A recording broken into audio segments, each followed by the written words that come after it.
The snow came early that February. It always came early in Montana territory, but the winter of 1887 arrived with a particular kind of malice, the kind that didn't announce itself, didn't build slowly from gray skies and dropping temperatures.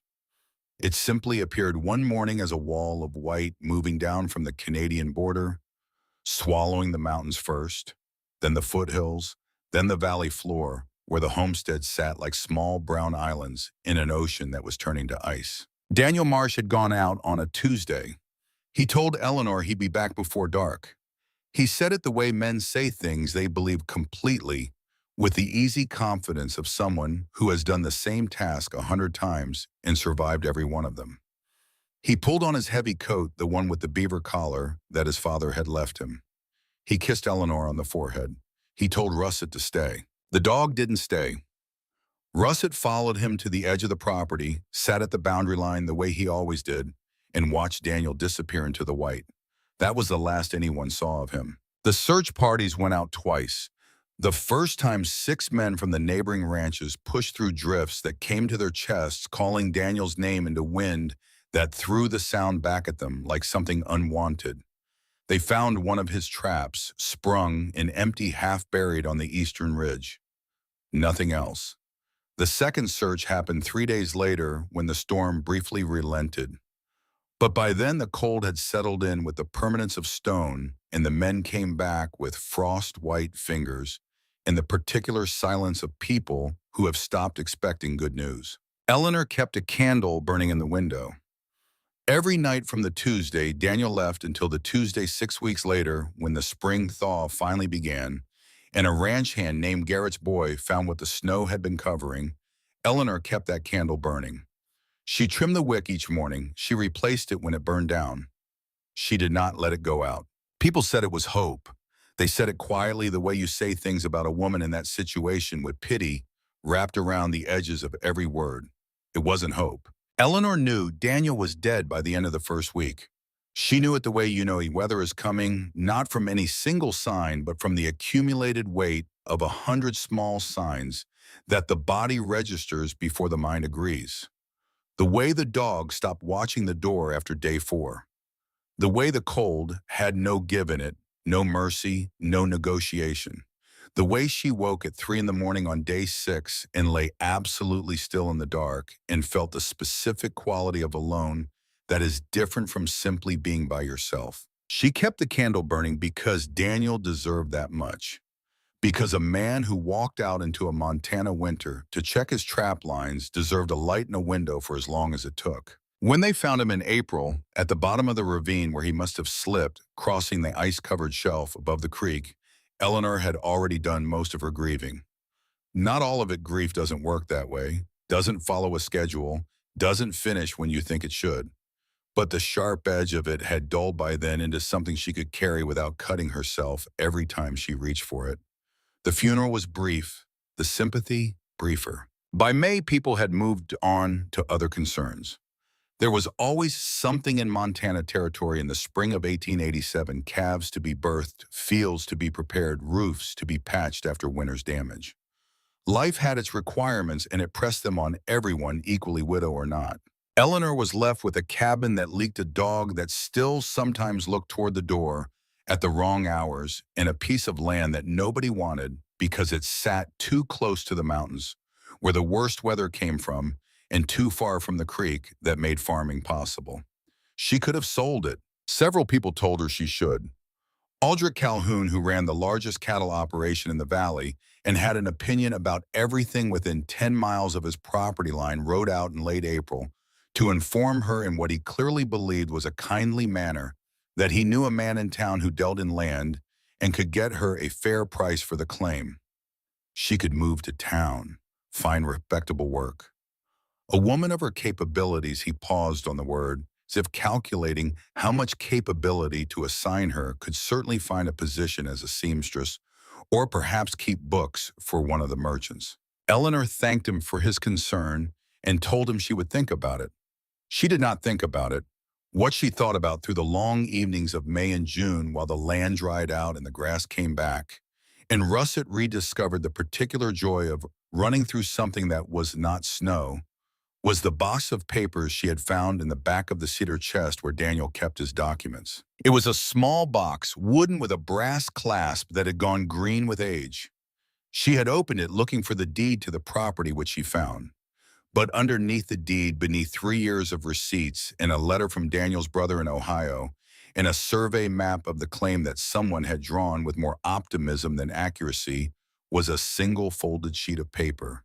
She almost didn't unfold it. It looked like nothing, a page torn from the back of a ledger folded twice edges soft from handling. The kind of paper you set aside because it's clearly just a scrap. But she unfolded it. The drawing was rough. Daniel had many qualities, but draftsmanship was not among them. Yet she could make it out clearly enough. An overhead view of the hillside behind the abandoned mining claim on the eastern edge of their property. A tunnel entrance drawn with a single curved line. A main chamber sketched in the shape of an egg, labeled in Daniel's careful block letters. Main room, a smaller notation at the back of the chamber.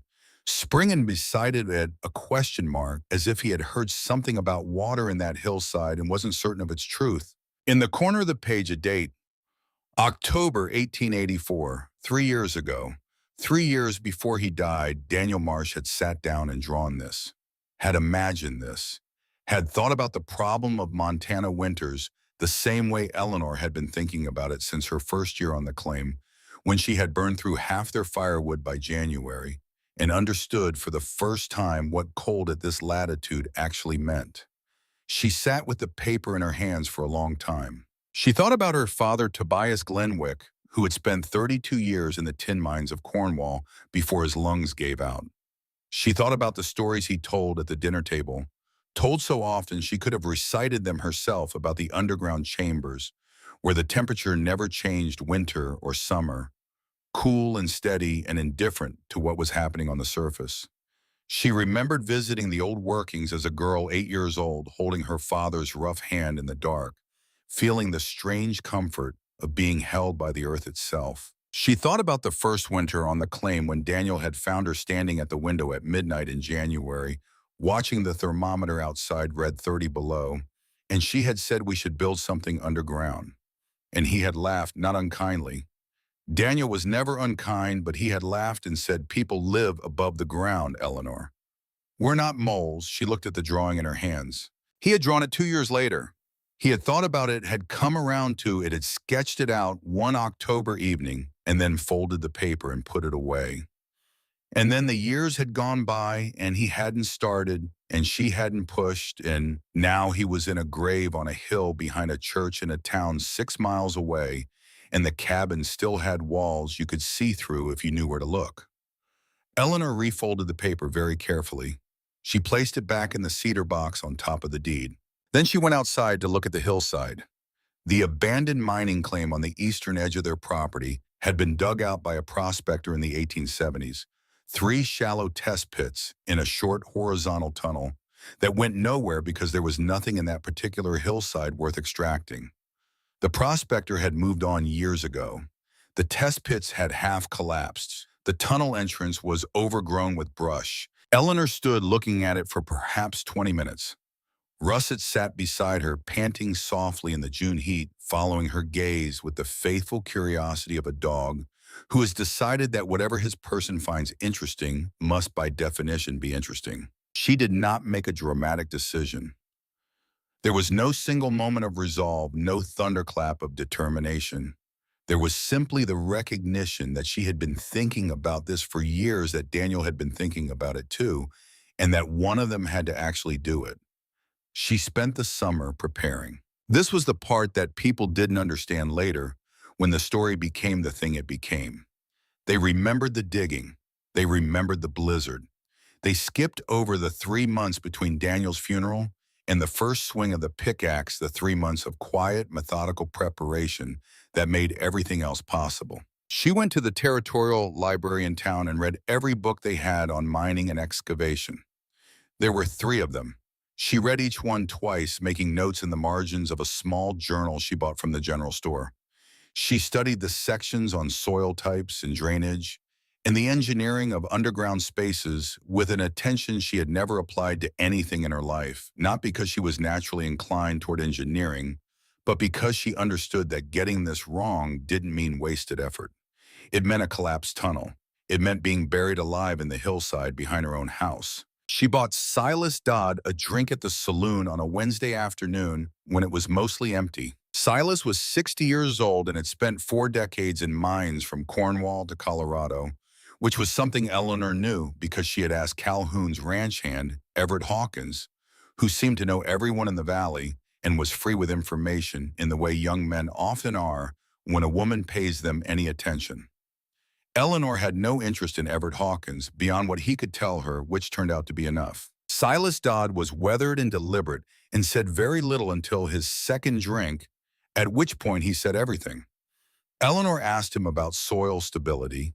He told her more than she could hold in memory, so she wrote it down while he talked, her journal open on the bar, her handwriting getting smaller and faster as he warmed to the subject. She asked him about shoring. He described 3 different methods and told her which one a person working alone could actually execute. She asked him about ventilation, and he drew her a diagram on the back of her receipt from the bar showing the angle of chimney that would draw smoke out without letting weather in. She thanked him, paid for the drinks, and walked out. She did not go back to Silas Dodd for help. She did not want a teacher. She wanted knowledge, and she had gotten it. What she did with it from here was her own work. In August, she began acquiring materials. 3 months of butter and eggs traded to the sawmill owner for a stack of pine and oak timber.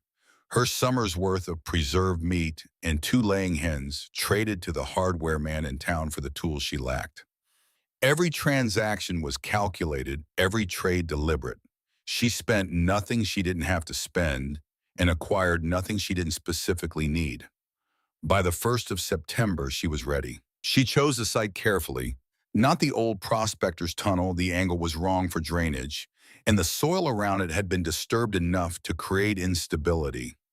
Instead, she chose a spot 20 feet to the north where the hillside rose at a consistent grade, and the soil she had tested with a long iron rod felt uniformly dense down to the depth she needed. She marked the entrance with 2 stakes driven 4 feet apart. On a Thursday morning in early September, she put Russet on a long rope tied to the fence post so he could watch but not get underfoot.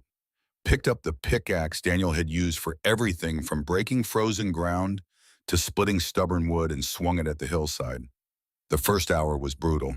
The topsoil was root-tangled and deceptive soft on the surface, but threaded through with the roots of the grass above which grabbed at the pickaxe and refused to release cleanly. She found stones the size of her head, buried 6 inches down, stones that required an hour each of prying and levering, and finally brute force to work free. Her hands, which she had thought were reasonably hardened from 6 years of homestead life, blistered within 90 minutes. She kept going. At some point during that first morning, she became aware that she had company. Aldrich Calhoun sat his horse at the edge of the property line, a large gray animal, well-fed, the kind of horse that announces its owner's prosperity without his having to say a word. He had been there long enough that the horse had grown bored and was pulling at the dry grass along the fence line. Eleanor did not stop swinging. Eventually, Calhoun spoke. His voice had the practiced authority of a man who had spent decades giving orders and receiving compliance. "There's no gold in that hill," he said. "The prospectors checked it years ago. Nothing there but clay and rock." Eleanor paused. She lowered the pickaxe and looked at him with eyes that had spent a winter keeping a candle burning for a man she knew was dead. "I'm not looking for gold." "Then what are you doing building a home?" There was a silence. Calhoun's horse raised its head from the fence-lined grass and looked at Eleanor with large, unimpressed eyes. "Ma'am," Calhoun said carefully, "your husband left you that cabin not 200 yards from here. It's got 4 walls and a roof and a fireplace. What more does a woman need?" Eleanor thought about the winter she had burned every stick of furniture they owned just to keep from freezing. She thought about waking up with ice in her hair. She thought about Daniel's drawing in the cedar box, folded and waiting. "My husband is dead, Mr. Calhoun," she said. "The cabin he built has walls so thin I can hear the wind laughing through every crack. Last winter I burned every stick of furniture we owned just to keep from freezing. This winter I'm going to sleep warm. I'm going to do it underground where the cold can't reach me. Calhoun looked at her for a long moment. Then he shook his head slowly, the specific slow head shake of a man who has decided a woman has taken leave of her senses and there's no point engaging further. Suit yourself, Mrs. Marsh. But when that tunnel comes down on your head, don't expect anyone to dig you out. He turned his horse and rode away without looking back. Eleanor watched him go. Then she picked up the pickaxe and went back to work. The neighbors started coming by more frequently after that. There was no pretense about it. They found reasons to be on the road past Eleanor's claim at times when she would be visible from the track, and they slowed their horses or their wagons to watch the spectacle of the widow Marsh digging herself into the mountain. It'll Flood predicted a woman named Agnes Pruitt who lived 3 miles east and had an opinion on every subject in the valley. The spring snow melt will fill that hole like a bathtub. Everything inside will be ruined before April. The roof will cave in, said her husband, Walter. Earth isn't meant to hang over empty space. That's why God made ceilings out of wood and stone instead of dirt. Everett Hawkins, who at 19 had the unearned confidence of someone who has not yet been sufficiently wrong about enough things, stood at the fence one afternoon and offered a $5 bet that she'd hit granite at 8 feet and be forced to quit. My father tried to dig a well once, he said. Hit granite at 8 feet. Broke 2 pickaxes and gave up. Eleanor listened to all of them. She thanked them for their concern. She kept digging. The second week brought different earth. Below the rocky, root-tangled topsoil, she found clay. Dense, dark, ancient clay that held its shape when she cut it, that didn't crumble or collapse, that smelled of deep time and patient compression. This was what she had been hoping for. This was what Silas Dodd had told her to look for. Clay was a tunnel builder's best material.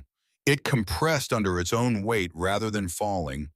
It sealed against water better than most mortars. It could be worked and shaped and smoothed, and when it dried, it became almost as hard as the soft stone around it. She changed her approach when she hit the clay.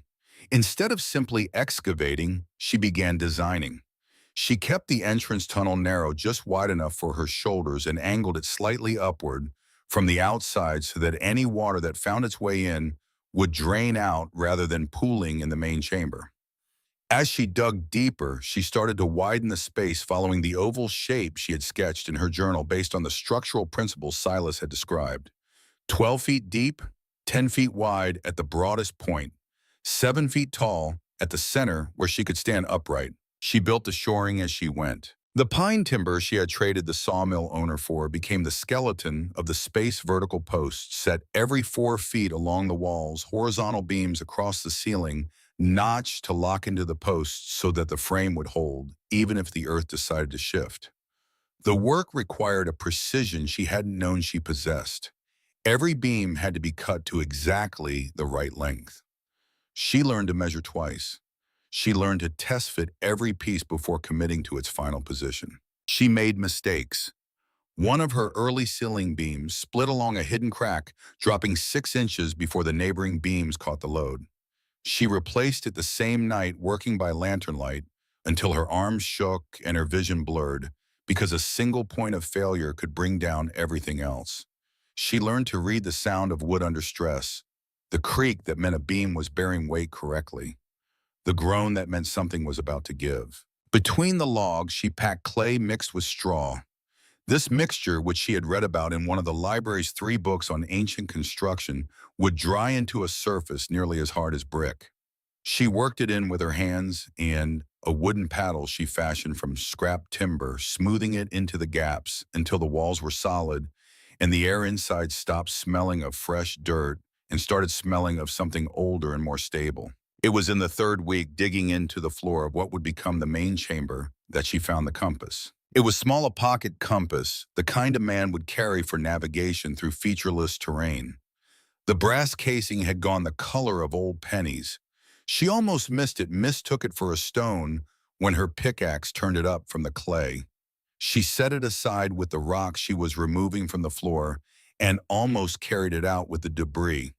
Then the angle of the afternoon light caught the case and she looked at it again. She cleaned the clay from it with her thumb. On the back of the case, scratched into the brass, was something sharp. A knife, probably, or a nail, were two letters. D.M. Eleanor sat down on the floor of the half-finished chamber. Russet, who had been watching from the entrance where the light was better, got up and came to her, stepping carefully over the debris, and laid his head in her lap. Daniel had been here. Not just in the abstract sense that the drawing in the cedar box suggested that he had thought about this place, imagined it. He had physically been here, had stood where she was now, sitting or kneeling or crouching in the earth of this hillside, had taken his compass from his pocket and scratched his initials into the back of it and left it here. Why had he left it? Had he dropped it accidentally and never found it again? Had he placed it deliberately, the way people sometimes leave a marker at a place that matters to them? She didn't know. She would never know. She sat in the dim light of the chamber she was building and held the compass and felt the weight of everything that had happened. Daniel in the ravine, the candle in the window, the months of grief she had worked through quietly alone without asking anyone for help, because there was no help that anyone could give for the particular kind of loss that leaves a person not just without a partner, but without the life they had built with that partner. Then she stood up. She put the compass in the pocket of her work apron next to the folded square of Daniel's drawing that she had carried there since June. Then she picked up the pickaxe and went back to work. October arrived with a cruelty that felt almost deliberate. The first frost came 2 weeks early, dropping from the mountain passes on a night that had given no warning, and by morning the ground was iron hard, and the water in the rain barrel had a skin of ice across the top. Within a week, the cold was doing damage. 2 of Aldrich Calhoun's calves froze overnight in a pasture that should have been safe for another month. Agnes and Walter Pruitt discovered that the roof of their root cellar had developed a leak over the summer, the very root cellar Agnes had held up as an example of sensible underground construction, the kind that didn't require a woman to dig herself into a mountain like a madwoman, and the leak had let in enough water that half their winter vegetable stores had begun to rot. Eleanor heard about all of this through the particular information network that operates in small rural communities where news travels faster than horses and arrives more complete than anyone can explain. She heard about it and said nothing. The third week of October, she broke through the dense outer clay into a deeper layer that was drier and more compact, the ideal material for the floor and back wall of the main chamber. She widened the space to its final dimensions. She began to shape the interior, carving the walls smooth with a flat-bladed tool she had fashioned from a broken hoe, following the oval contour of her design. Then she began on the fireplace. She had saved this part because it required a different kind of engineering, not just structural but functional, a system that had to work correctly the first time, because a fireplace that didn't draw properly was just a box for producing smoke. Silas Dodd's diagram on the back of the bar receipt had shown her the principle. The chimney had to rise at an angle through the hillside, emerging from the earth at a point above the chamber entrance, positioned so that the natural rise of heat would pull smoke up and out, while the angle of the chimney prevented rain and snow from falling directly in. She sourced the stone from the creek bed below the property, flat fieldstones, as uniform as she could find, chosen for their density and their fit. She carried them up in a canvas sack 20 pounds at a time, making 6 trips over 3 days. She mortared them with a mixture of clay and ash and a small quantity of the lime she had bought from the hardware man in town. The fireplace took 4 days to build. It was small, barely 2 feet wide, but in an enclosed underground space, she had calculated that even a small fire would generate more than enough heat.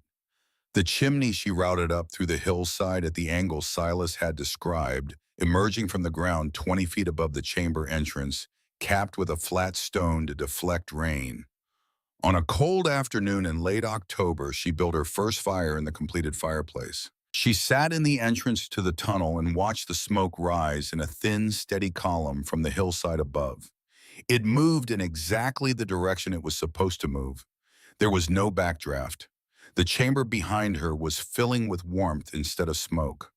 Russet walked to the middle of the chamber, turned in a circle, and lay down. Eleanor sat for a long time watching the smoke. Then she took Daniel's compass out of her apron pocket and held it in one hand and his folded drawing in the other, and simply sat feeling the warmth at her back and the autumn cold at her face, and thought about a man who had sketched this place 3 years ago and then set the paper aside. She thought about all the winters still ahead of her. She thought about the candles she had kept burning in the window. Aldrich Calhoun came by again in late October.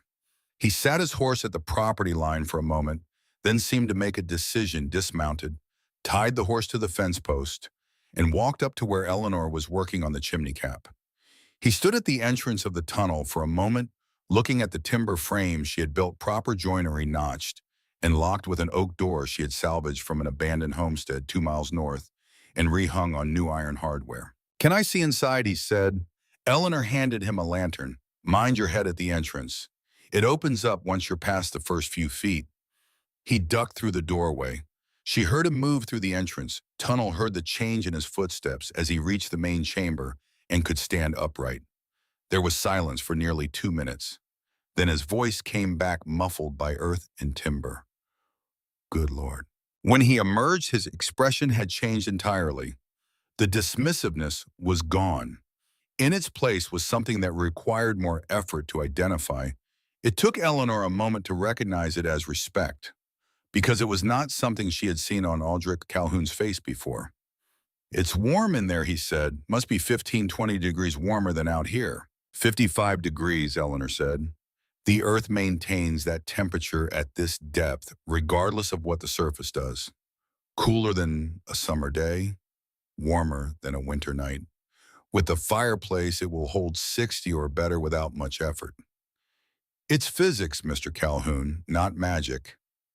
He looked at her for a long moment. "You built that chimney to draw through the hillside. The angle prevents backdrafts and keeps weather out. The smoke rises naturally. I could show you the diagram if you're interested." Calhoun was quiet. He looked at the hillside. He looked at the smoke rising thin and steady from the vent above. "Mrs. Marsh," he said finally, "when you started this, I thought—" He stopped. He began again. "I owe you an apology. I thought you'd lost your mind." "You weren't alone," Eleanor said. "I was wrong." He stood for another moment, then nodded once, a small, definitive motion that seemed to settle something for him, and walked back to his horse. He mounted, turned toward the road, then paused and looked back. "There's a storm coming," he said. "The trappers up in the passes are saying it's going to be a bad one. This winter." Eleanor looked at the timber-framed entrance of her shelter, at the oak door on its new iron hinges, at the thin line of smoke rising from the hillside above. "I know," she said. Calhoun nodded once more and rode away. That evening, Eleanor sat in her shelter for the first time, not as a builder, but as an inhabitant. She had brought a lantern and a book in a blanket, and she spread the blanket on the earthen floor, where the plank boards would eventually go, and she sat with russet pressed warm against her side and read 3 pages of the book without registering a word of it. The temperature outside was dropping. She could feel it, not in the chamber where the earth maintained its steady 55 degrees, and the small fire she had built brought it higher, but in some secondary sense, the way people who have lived close to weather develop an awareness of it that doesn't depend on a thermometer. She put the book down. She took Daniel's compass and his drawing out of her apron and held them in her lap, one in each hand. The compass needle swung and steadied, pointing north the way it had always pointed, the way it would keep pointing regardless of what happened above the ground. She thought about the man who had made this sketch, who had carried this compass into this hillside and left it here, whether by accident or intention, like a message he hadn't known how to send any other way. She thought about what it means to know something is right and still not do it, about the weight of that unfinished thing carried forward through years until it becomes part of the weight of everything else you carry, about the particular grief of realizing too late that the moment you kept waiting for was already behind you. She had not waited. The thought came to her quietly without drama, the way important things sometimes arrive, not as revelation, but as simple recognition.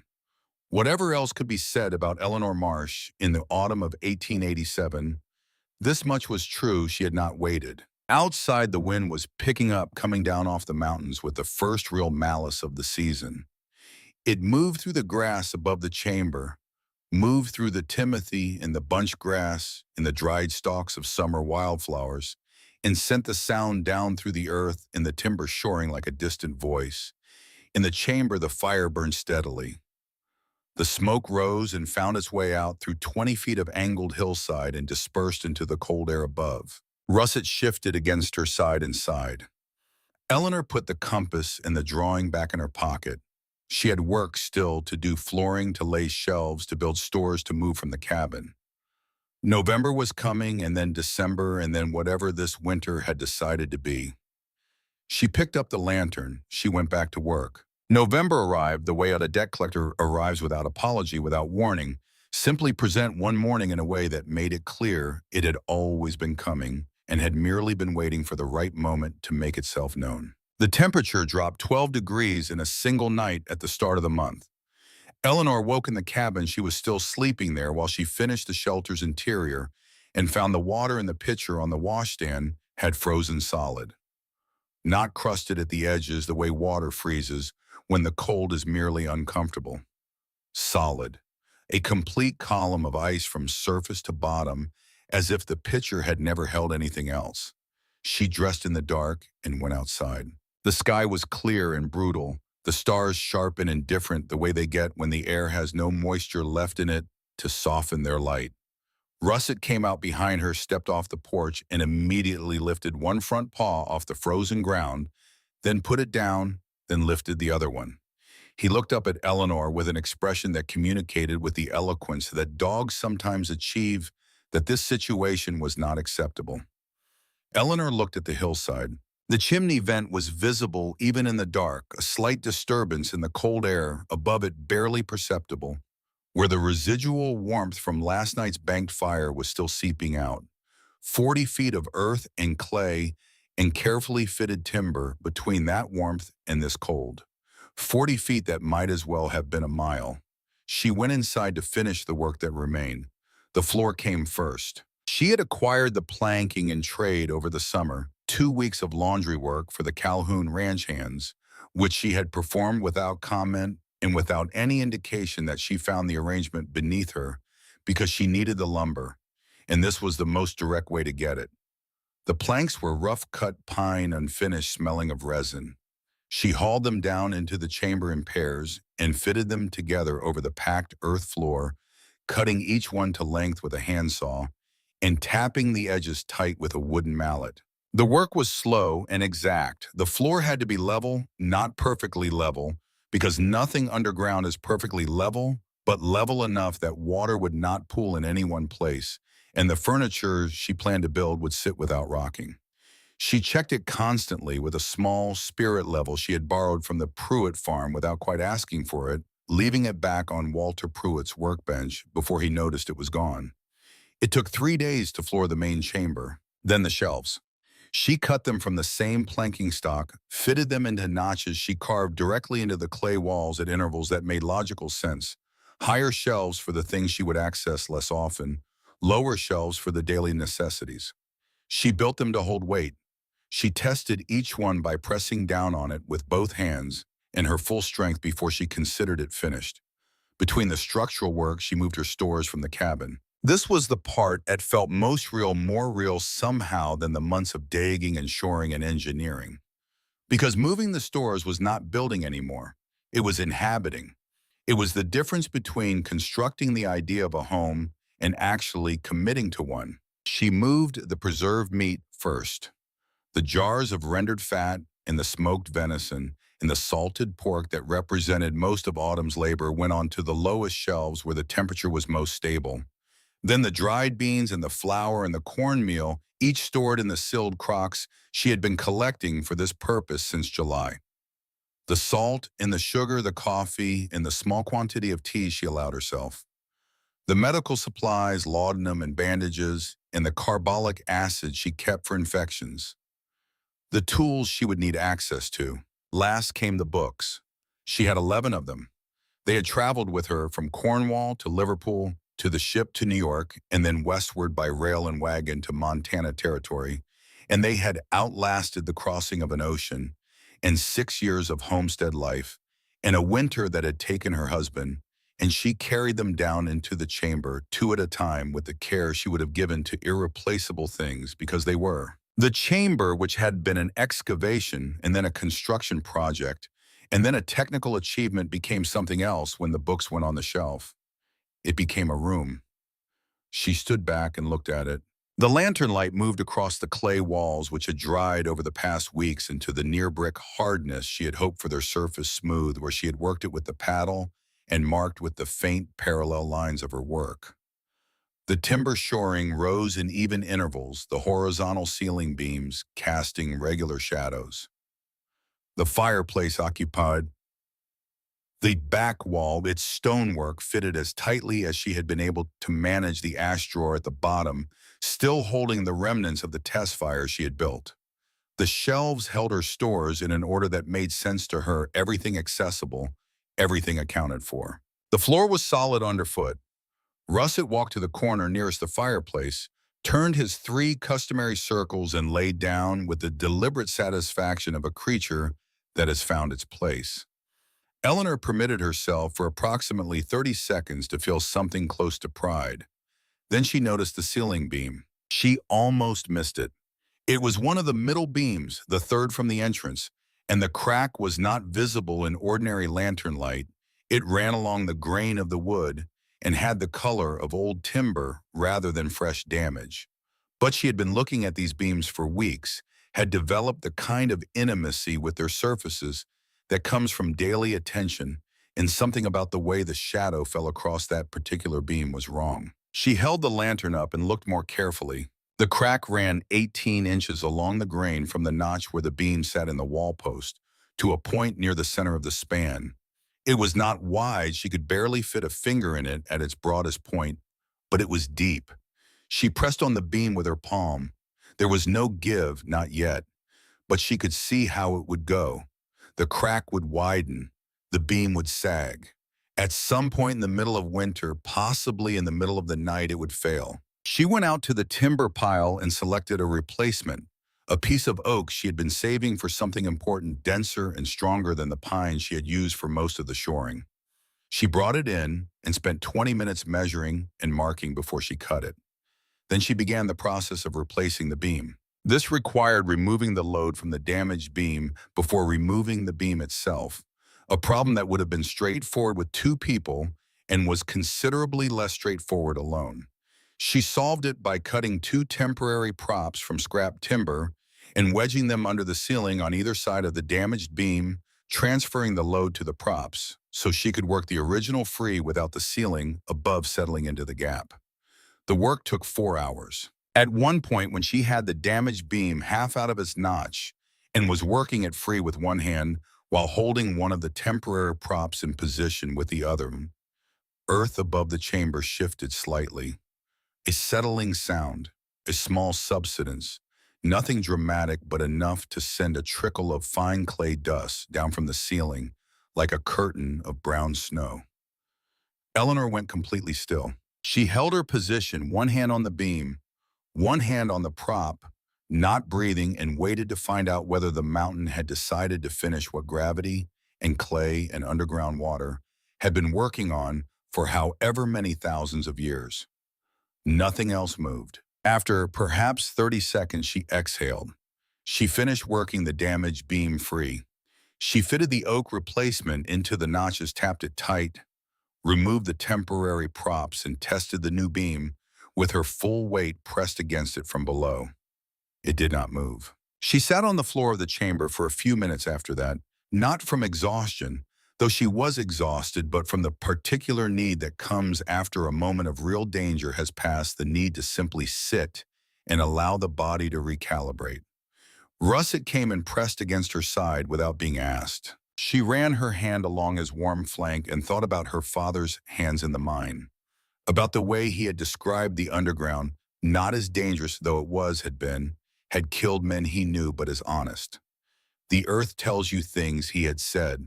If you know how to listen, it tells you exactly what it's doing and exactly what it needs from you. It's the only thing that never lies. She had been underground long enough now to understand what he meant. The earth had told her about the clay layer before she found it. She had felt the change in the resistance of the pickaxe, the different density in the handle's vibration a full foot before the blade broke through. The earth had told her about the drainage, not in words, but in the way water moved across the hillside after rain, the way the soil darkened and dried in different patterns that showed her where the underground water went. The earth had told her about the stability of the chamber walls, told her daily through the way the clay dried and settled and held its shape without cracking or creeping. And tonight the earth had told her about the beam. She got up, rebuilt the fire to its proper level, and went back to the cabin to sleep. She was up before dawn. The cold that greeted her when she stepped outside had a new quality to it, not just lower temperature, but different texture, a dryness that felt like something with intention. She stood on the cabin porch and looked north toward the mountains and saw what she had been seeing all month.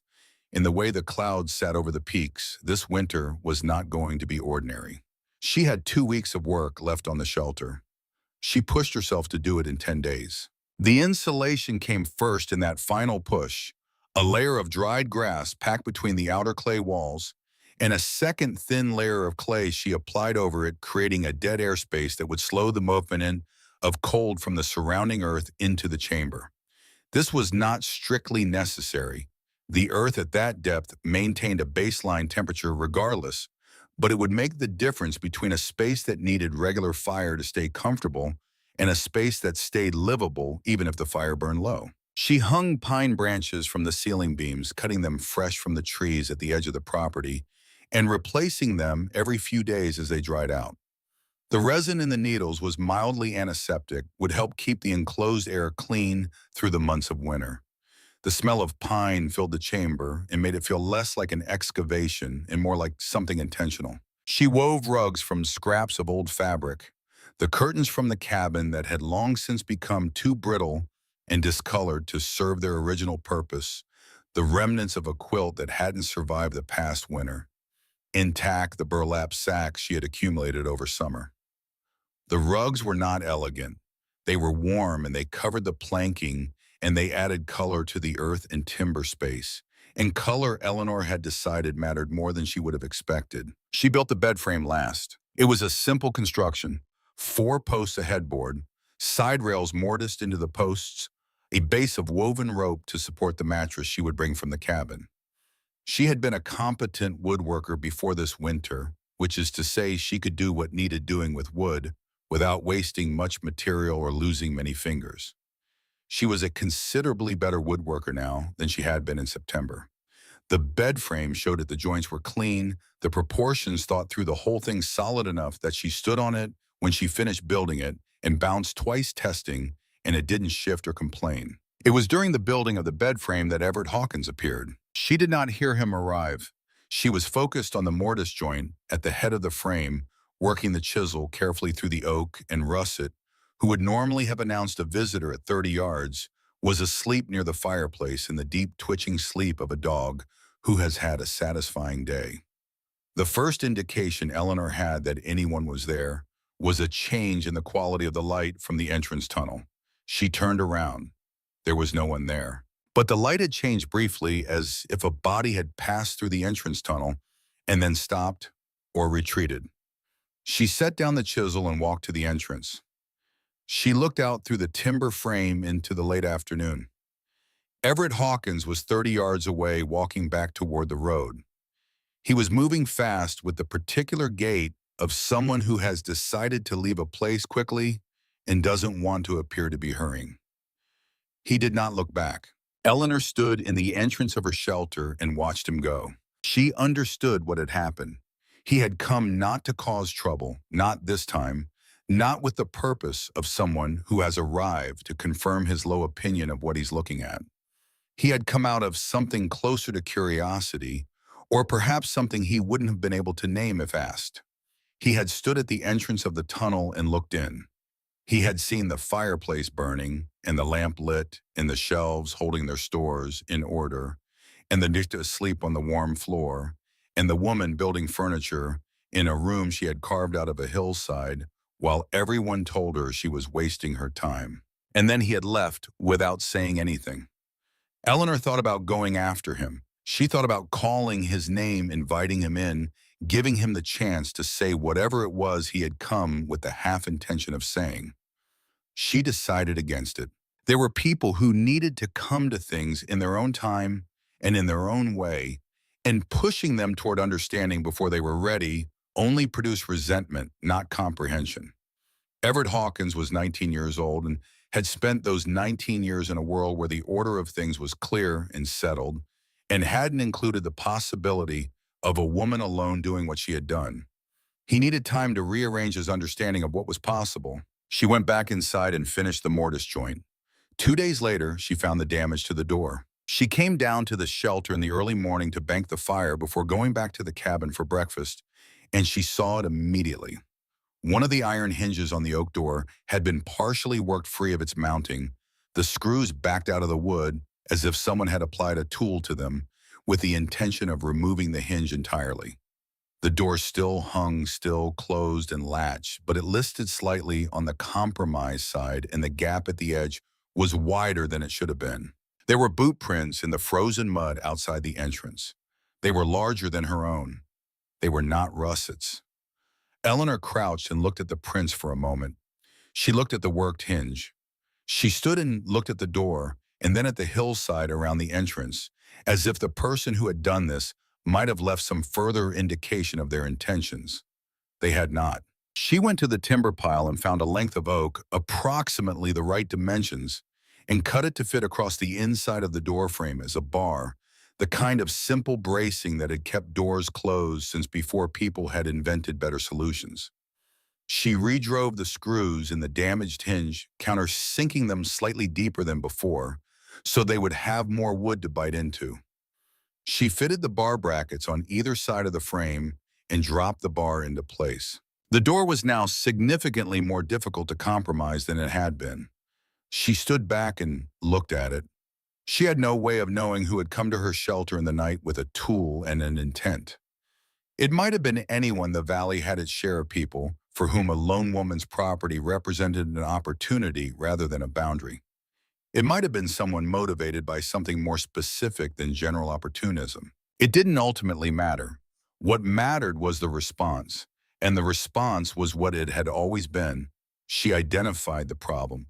She solved the problem, and she continued. She was not afraid. She realized almost the opposite of afraid.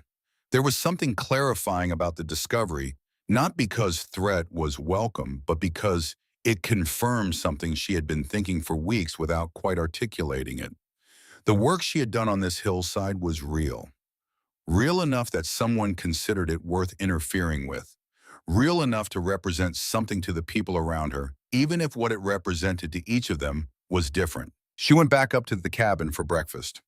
The final week of preparation was logistics. She moved the remainder of her stores from the cabin, the items she had been holding back, until the shelter was fully complete.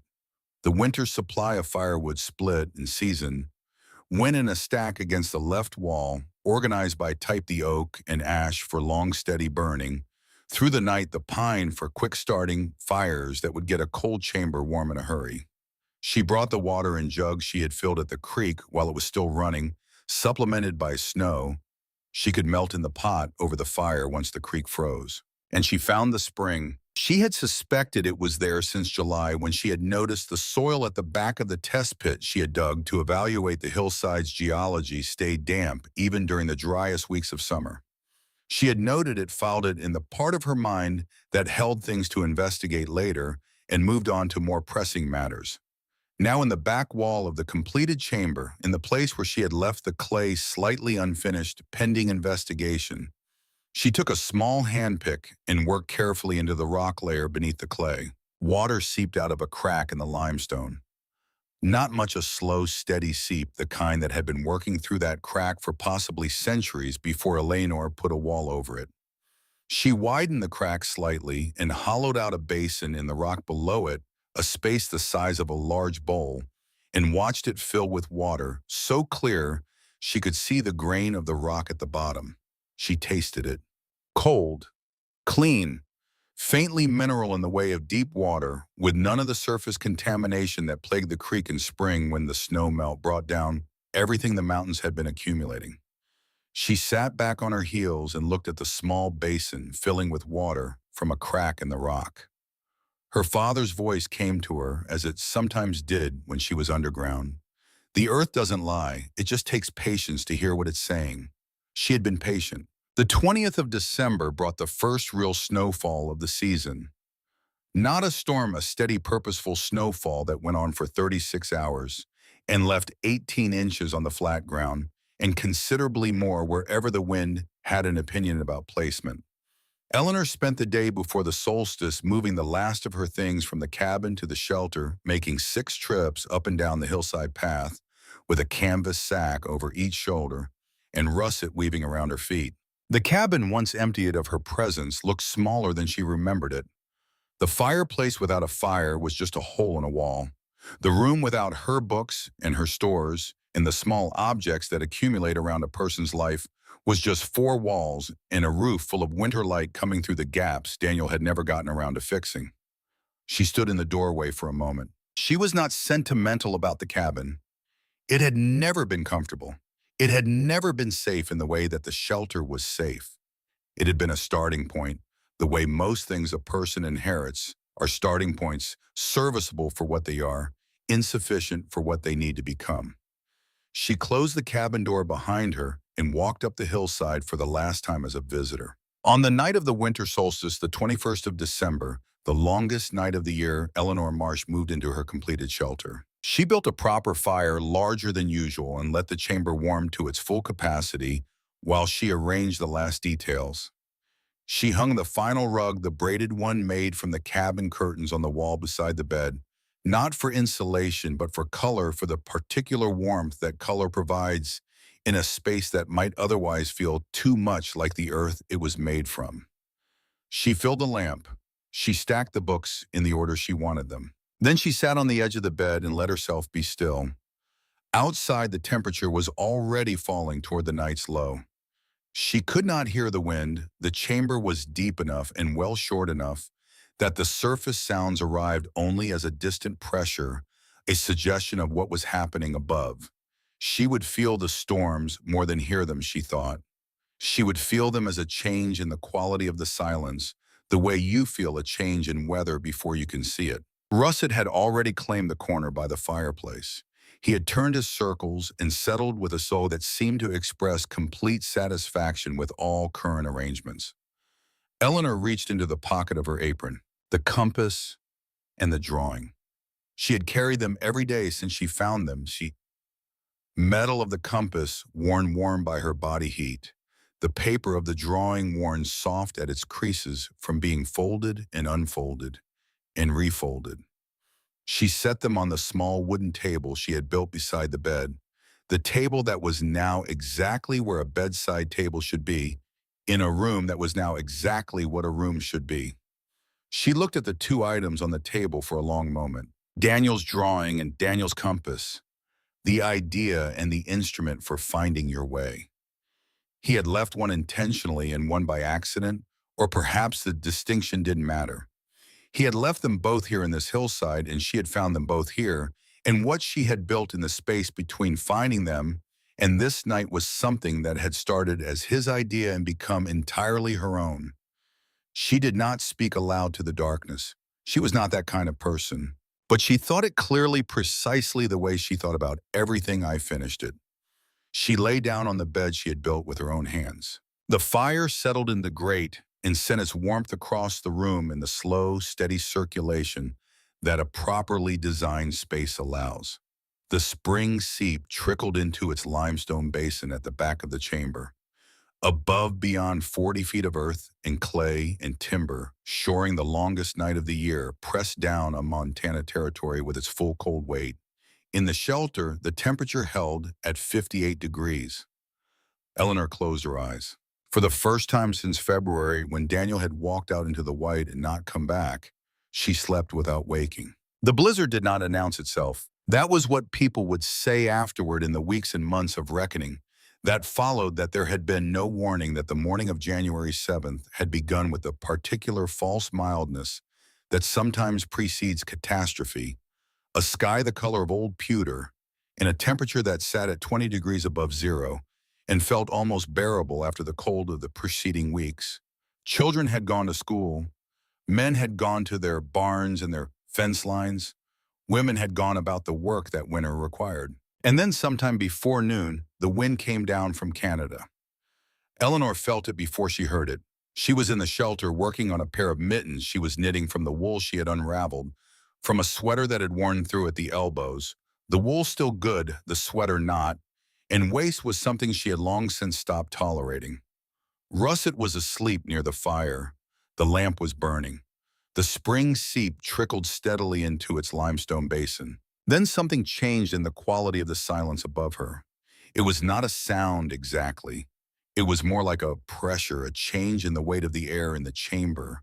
Subtle but unmistakable, the way the atmosphere shifts in the minutes before a thunderstorm, when the barometric pressure drops and the world seems to hold its breath. Eleanor set down the knitting. She sat very still and felt it. Russet raised his head from the floor. She stood up, took the lantern, and walked through the entrance tunnel. She pushed open the oak door against a resistance that had not been there an hour before and stepped outside into a wind that hit her like a physical force. Not cold yet, not fully, but moving with a velocity that made coldness irrelevant, that would make coldness inevitable. She looked north. The mountains had disappeared. Not behind cloud cover, behind something denser and more absolute, a wall of white that extended from the ground to wherever the sky was and moved toward her with the unhurried certainty of something that has decided where it is going and has no interest in negotiation. She went back inside. She barred the door. She added 3 large pieces of oak to the fire building, it up to a level she would not normally maintain during the day, extravagant with the wood, because the temperature that was coming would require a different calculus than ordinary winter management.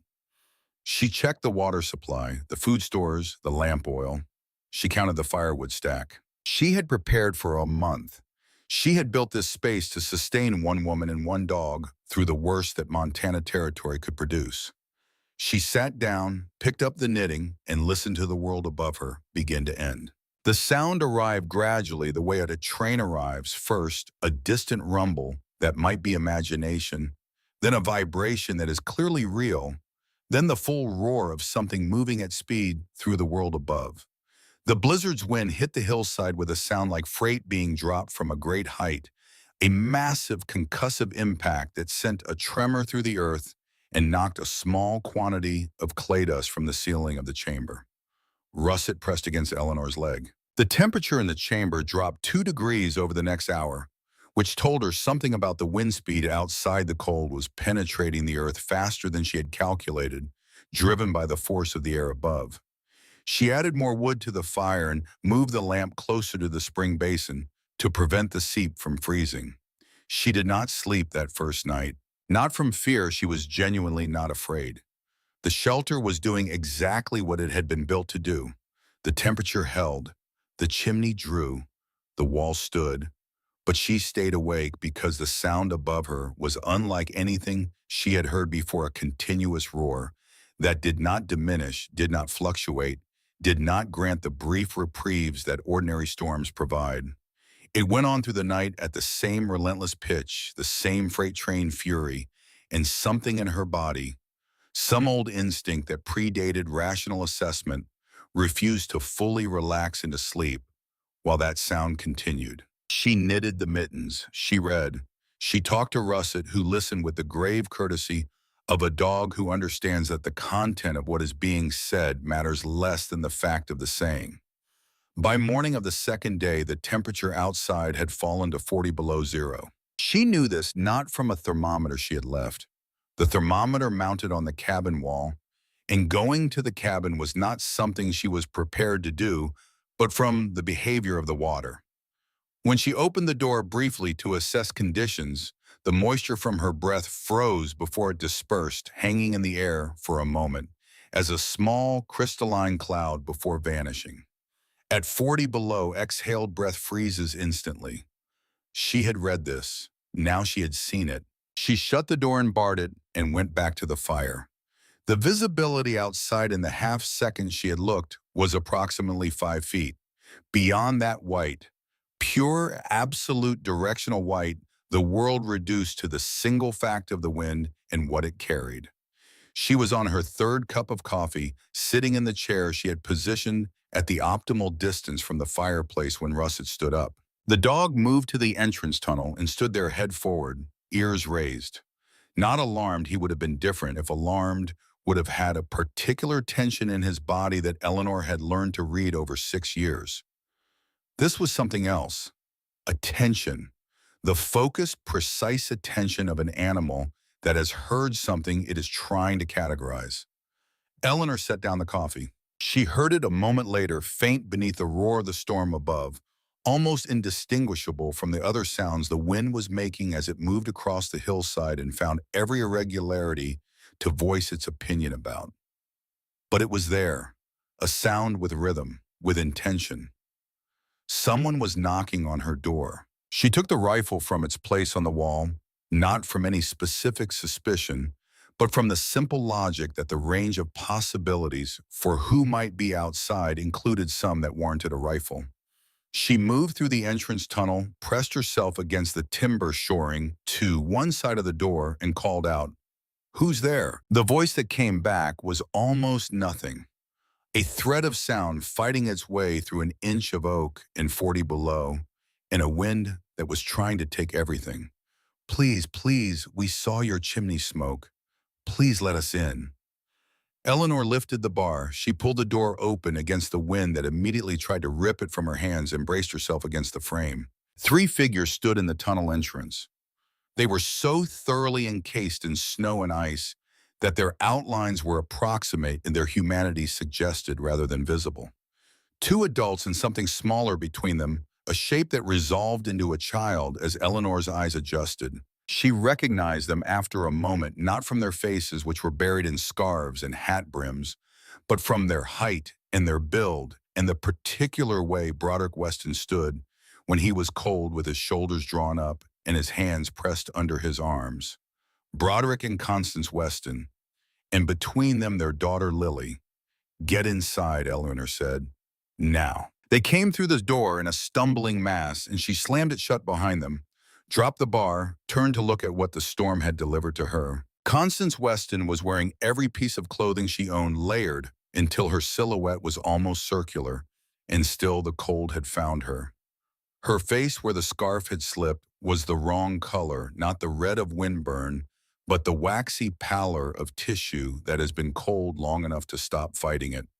Her hands, when Eleanor pulled the outer mittens off, were white to the wrists, and her belly, visible now that the outer layers were being removed, was round and full with a pregnancy Eleanor had not known about. Constance Weston was 7 months along. Eleanor looked at Broderick. He met her eyes. He said nothing, but in his expression was everything the terror of a man who has spent the last several hours not knowing whether he was going to save his wife or watch her die, and who has not yet decided which outcome is still possible. Eleanor did not allow herself time to feel the weight of this. She registered it, noted it with the part of her mind that assessed situations and made decisions, and immediately moved. Blankets first. She pulled every blanket and quilt from the bed and brought them to the floor near the fireplace, creating a layered nest directly in front of the heat. She put Constance in the center of it. She put Lily, who had not made a sound since entering, and whose eyes were fixed on the fire with an expression that belonged on someone much older than 7, against Constance's side under the blankets. Broderick she put close to the fire with his hands extended, fingers splayed, letting the heat reach the white skin. She watched his fingers carefully.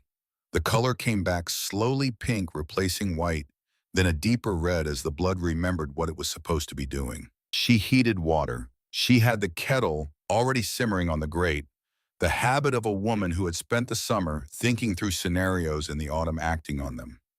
She added dried venison to the pot, added beans that had been soaking since morning, added salt, and a handful of dried herbs.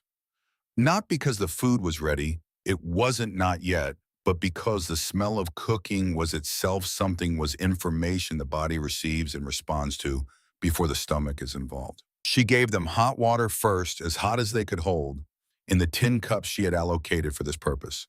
Constance Weston held the cup in both hands and looked at Eleanor over the rim with eyes that held the specific expression of a person who has been certain they were going to die and is now revising that assessment. "Our roof," she said.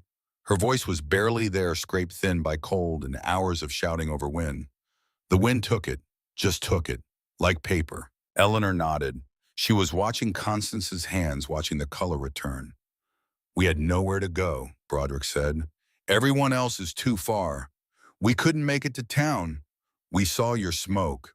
We followed the smoke." He stopped. He looked at the chamber around him, at the shelves and the fireplace and the spring basin and the walls that stood solid and did not shudder in the wind. Then he looked at Eleanor. "How long have you had this?" he said. "Since the solstice?" He was quiet for a moment. "I heard about it," he said. "Everyone in the valley heard about it. I thought—" He stopped again. Eleanor handed him a cup of hot water. "Drink this." He drank. The temperature in the chamber had dropped 8 degrees when the door was open. Eleanor built the fire higher and felt the space begin to recover. The storm above them continued its roar, indifferent to the small drama of survival being conducted 40 feet below its reach. Lily had not spoken. She sat against her mother's fighter under the blankets and looked at the fire with the focused, unblinking attention of a child who has organized all her remaining resources around a single task. Eleanor watched her and understood the girl was concentrating on the warmth, using it the way a drowning person uses a rope as the one thing you don't let go of. She brought the child a cup of hot water and crouched down to her level. "Lily," she said, "I'm Mrs. Marsh. You're safe now. Drink this slowly." The girl took the cup. She drank. Her eyes moved from the fire to Eleanor's face and held there for a moment, and in them was an expression that Eleanor would carry for years afterward. Not fear, not relief, but a kind of solemn assessment, the look of someone very young who has just learned something very old about the world. Then the girl looked back at the fire, and Eleanor stood up. The second knock came 6 hours later, deep in the afternoon of the storm's second day. Everett Hawkins was alone.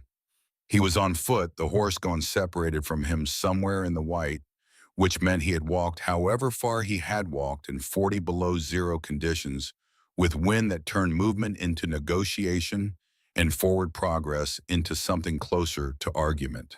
His outer coat was frozen solid, his hat was missing, his face was the color of old ash. He was 19 years old, and he had come within, Eleanor estimated, another 30 minutes of not arriving at all. She pulled him through the door and shut it and began the now familiar process layers, off blankets on position by fire-hot water, working with the efficiency of someone who has done this recently and retained the knowledge.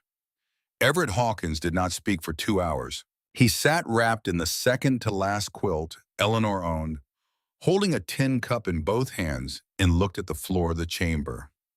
Broderick Weston watched him from across the room, with an expression that mixed sympathy with the recognition that he had not long ago been in precisely this state. After 2 hours, Everett looked up. He looked at Eleanor, who was at the back of the chamber checking the spring basin and refilling the water jugs. He said, "I'm sorry, Mrs. Marsh." His voice was rougher than normal. Stripped of its 19-year-old certainty, it sounded younger than it had before, not the voice of the boy who had stood at the fence and offered confident predictions about granite and pickaxes, but something underneath that voice, the part of a person that remains when everything else has been removed by cold and fear, and the sudden, clear understanding of what the world is actually capable of. Eleanor did not stop what she was doing. "Keep the fire going," she said. "That's enough." Silas Dodd arrived at dusk of the second day, appearing at the door with snow packed so deeply into the creases of his coat that he looked like a geological feature rather than a man. He had followed the chimney smoke for 2 miles through conditions that had reduced visibility to the length of his own arm. He said this without drama, the way a man who has spent 40 years in mines describes events that would unnerve anyone who hadn't matter-of-factly as simple reportage. He came in, accepted hot soup, sat against the wall, and began to tell stories. This was Silas Dodd's contribution to the shelter's survival, not engineering which had already been completed, but narrative to him.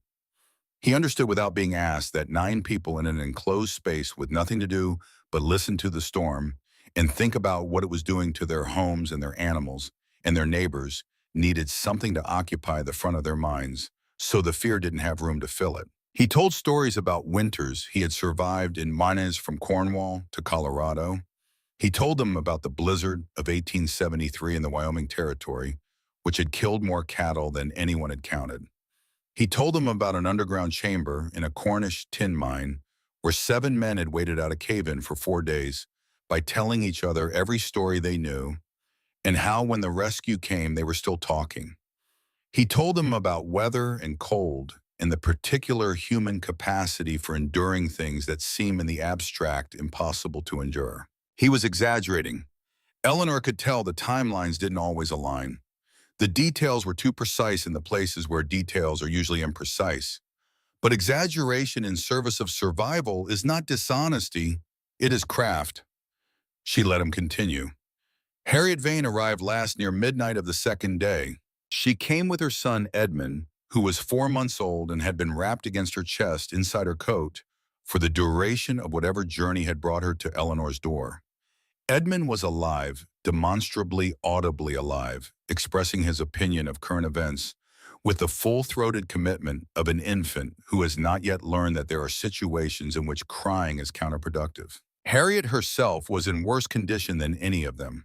She had been walking for longer than anyone realized from a farmhouse 3 miles east, where the fire had gone out and would not relight, and the temperature inside had dropped toward the temperature outside until the distinction between being in the house and being in the storm became a matter of walls rather than warmth. She had wrapped Edmund, put on everything she owned, and walked toward the smoke. Eleanor took Edmund while Harriet was brought to the fire and wrapped and given water. The baby weighed almost nothing in Eleanor's arms, a small, indignant presence, furious at the indignities of the past several hours and unwilling to be quiet about it. Eleanor walked him slowly around the chamber, back and forth across the plank floor, and he gradually reduced his complaints from a sustained roar to an intermittent commentary to a series of diminishing protests, and finally to silence as the warmth and the movement reached whatever calculus governs a 4-month-old's relationship with contentment. She held him a little longer than strictly necessary.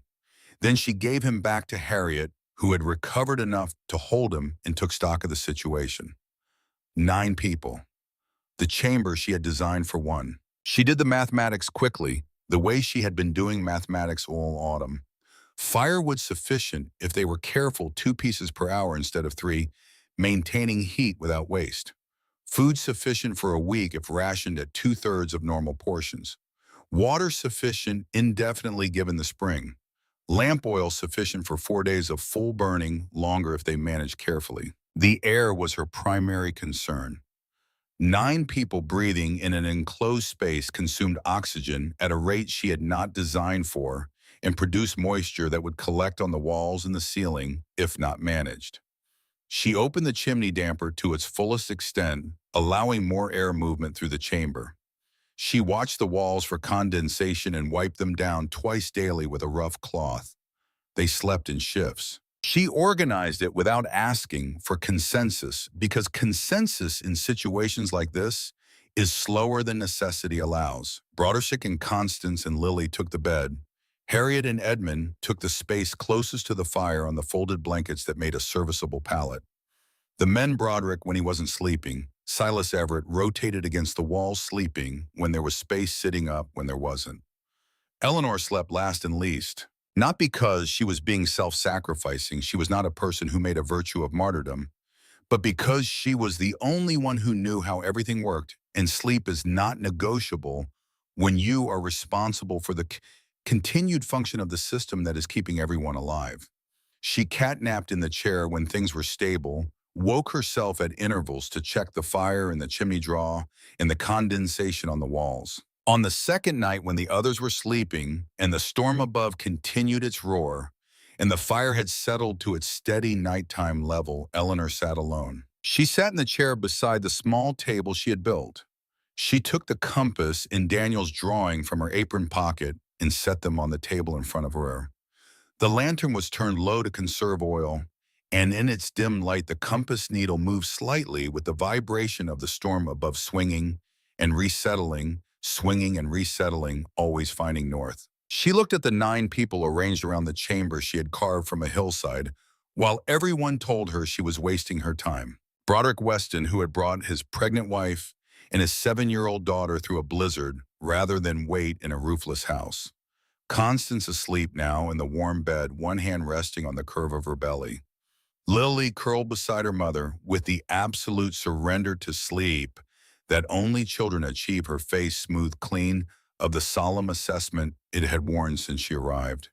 Harriet sitting with her back against the wall, and Edmund in her arms, not sleeping yet, looking at the fire with the expression of a woman who is recalculating something fundamental about her understanding of what is possible. Silas asleep against the far wall with his arms crossed and his chin on his chest, the posture of a man who has slept in worse places and thinks nothing of it. Everett awake in his corner, watching the fire, with an expression Eleanor had not seen on him before, not the easy confidence of 19, but something more careful, something that was considering. She picked up the compass. Damn. The initials worn smooth but still legible, the brass warm from her pocket. She turned it over in her hands and thought about Daniel Marsh, who had stood in this hillside 3 years before he died and scratched his initials into a compass and left it here, whether by accident or intention. She thought about what he had known and what he hadn't. He had known about underground temperature. He had known about the Cornwall mines, had heard the stories as often as she had.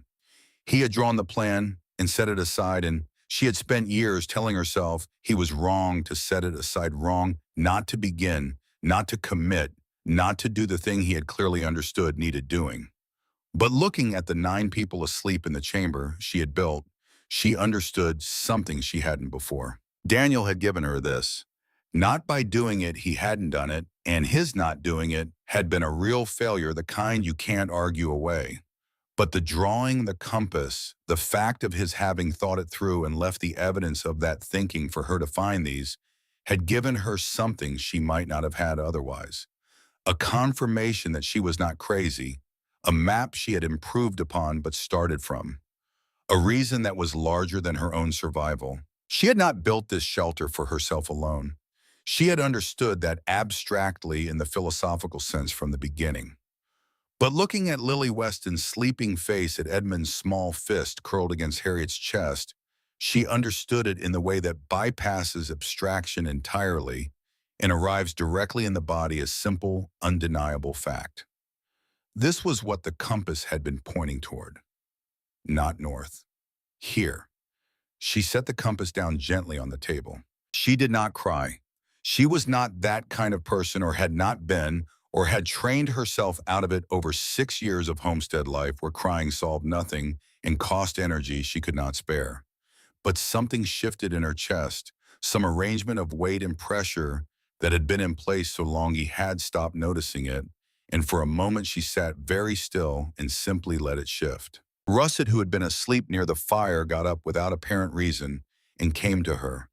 He set his head on her knee and looked up at her with the dark, steady eyes of a beau who understands more than can be explained. She put her hand on his head. They sat that way for a long time while the storm roared above them and the fire burned steadily and the spring seep trickled into its limestone basin, and the 9 people breathed in the warmth of a room that should not have existed and did. The storm broke on the morning of January 10th. Eleanor heard it end before she could confirm it. The absence of the roar was itself a sound, a quality of silence so different from what had preceded it that it woke her from the chair where she had finally fallen asleep in the hour before dawn. She sat up, listened. The silence continued. She got up and walked through the entrance tunnel and lifted the bar from the door. The door opened onto a world that had been remade. The snow was drifted 15 feet high where the hillside met the flat ground, sculpted by 3 days of directional wind into forms that had no precedent in ordinary winter waves and cliffs and hollows, a geography that had not existed on January 6th. The sky above it was blue, not the gray blue of normal winter sky, but a deep, specific blue, that comes only after the atmosphere has been scoured absolutely clean by sustained wind, a blue that looked painted rather than real. The temperature was 10 below zero. After 40 below, 10 below felt like something approaching warmth. Eleanor stood in the entrance of her shelter and looked at the transformed valley. The Calhoun Ranch buildings were visible in the distance, or most of them. One of the outbuildings had lost its roof, and the fencing she could see from here was flattened in sections. The road was gone, buried under drifts that had no reference to where the road had been. Behind her, she heard a movement in the chamber. Then Broderick Weston's voice, quiet as it over. She turned. He was standing in the entrance tunnel behind her, looking past her at the blue sky and the impossible snow. "It's over," she said. They came out one by one, these 9 people who had survived the worst blizzard in the memory of the Montana Territory, inside a room carved from a hillside by a woman who had been told she was wasting her time. They came out blinking in the hard winter light, stepping into snow that came to their thighs where it was at its shallowest. They stood and looked at the world that remained. Lily Weston looked at the drifted snow and the blue sky and then at her mother. She said, "Are we still alive?" Constance Weston, who was alive and whose child was alive and who would give birth to a healthy boy in late February, put her arm around her daughter. "We are," she said. "We are." Broderick Weston looked at it all for a long moment. Then he sat down in the snow and put his face in his hands, and his shoulders shook with something that was not cold. Everett Hawkins stood beside Eleanor. He did not speak for a long time. Finally, he said quietly, looking at the buried valley, 300 people died. Maybe more. We heard it later. 300 people across the territories. Eleanor looked at where the road had been, at the Calhoun outbuilding with its missing roof, at the silence that lay over everything now that the wind had finished. "I know," she said. They were quiet. "How did you know?" he said. "How did you know to build it?" She thought about Daniel's drawing in the cedar box, about the compass with its 2 letters scratched in brass, about her father's voice in the underground of a Cornish mine saying the earth doesn't lie, about the winter she had burned every stick of furniture and woken with ice in her hair, about the 7 months of solitary work that everyone around her had watched with pity or amusement or both. "I didn't know," she said.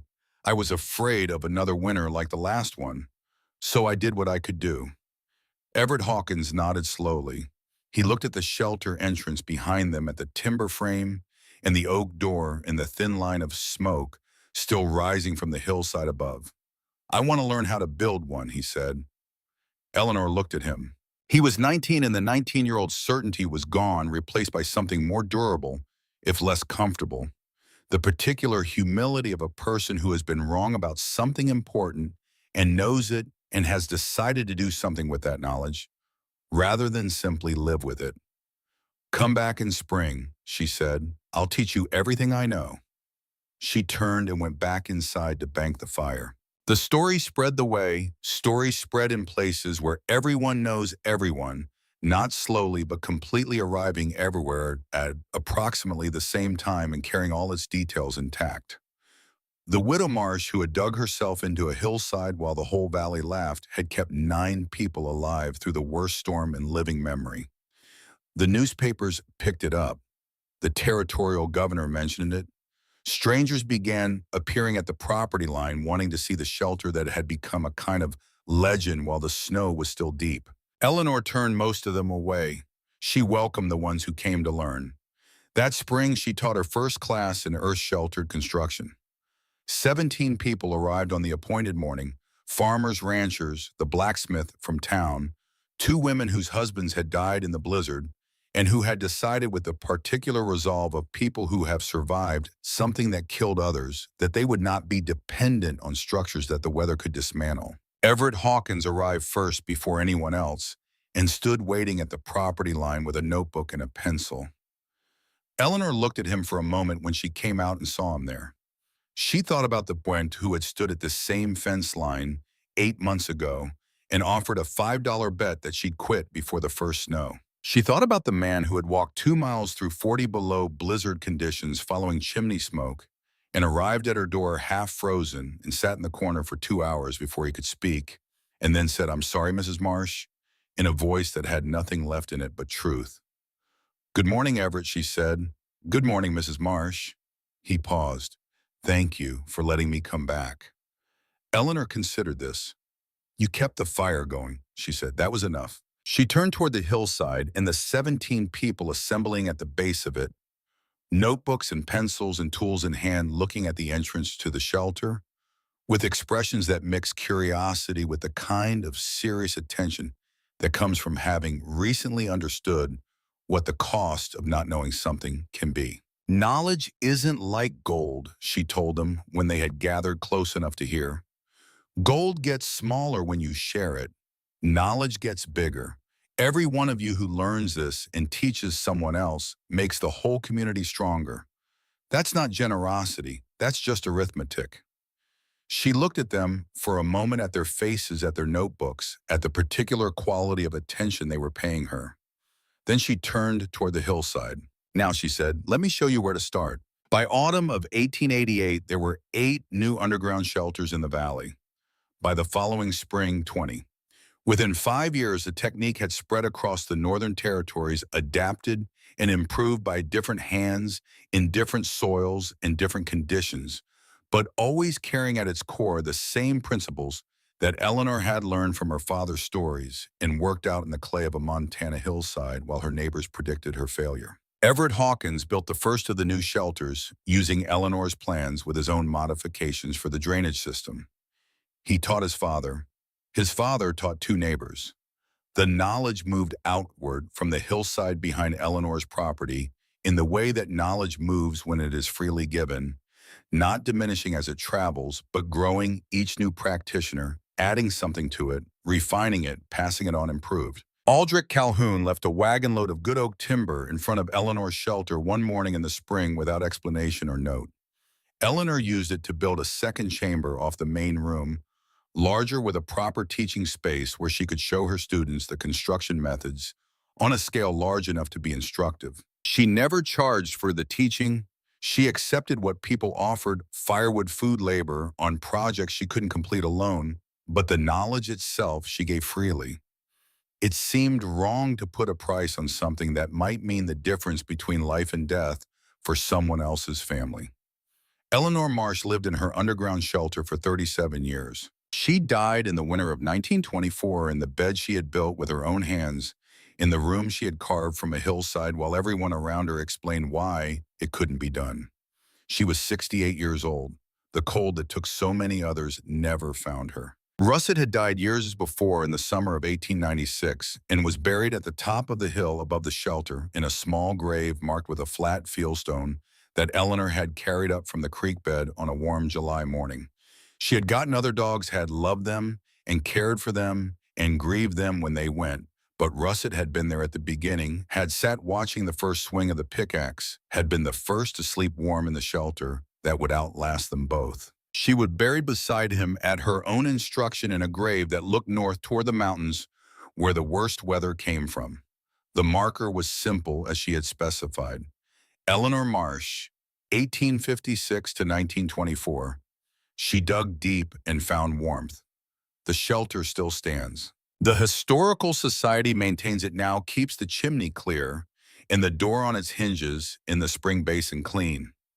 Visitors walk through the entrance tunnel, duck through the timber frame doorway, and stand in the oval chamber where 9 people survived the worst blizzard in Montana Territory history.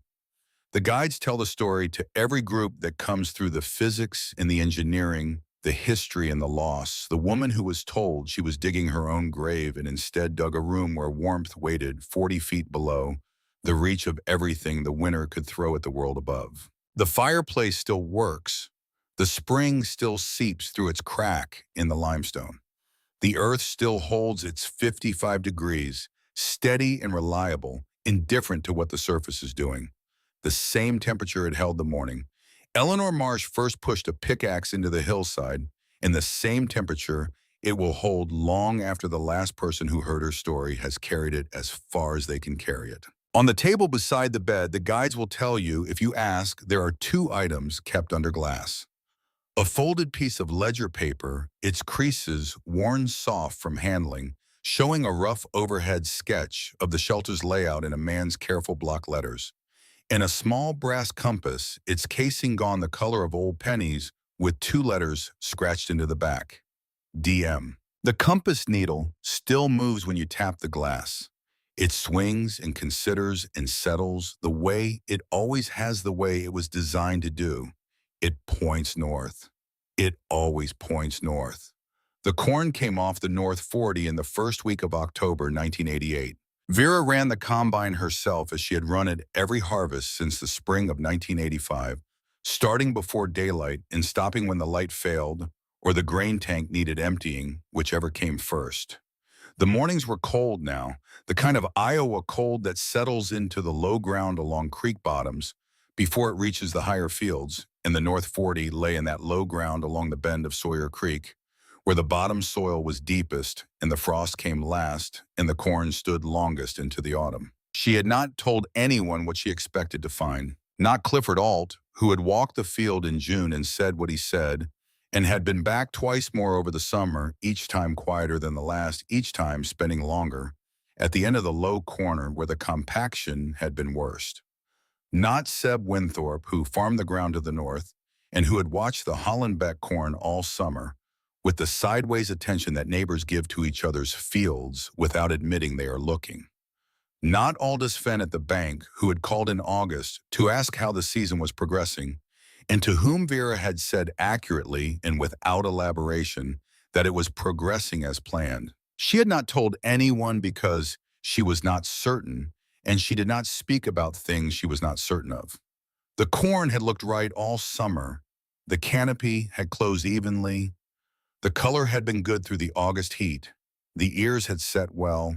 These were promising signs. They were not proof. The proof was in the combine tank, and she would not have it until she had it.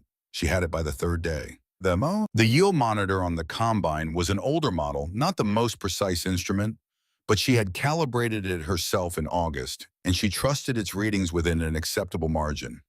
By the end of the third day of harvest, on the North 40, she had enough data to know that what Clifford Alt had seen in June was real and was holding. The North 40 was yielding 19 bushels per acre above the 5-year average for that ground. Not the farm average, the specific 5-year average for the North 40, which had been the worst performing section of the Hollenbeck operation for the last 3 years of Orrin's life and the 2.5 years since.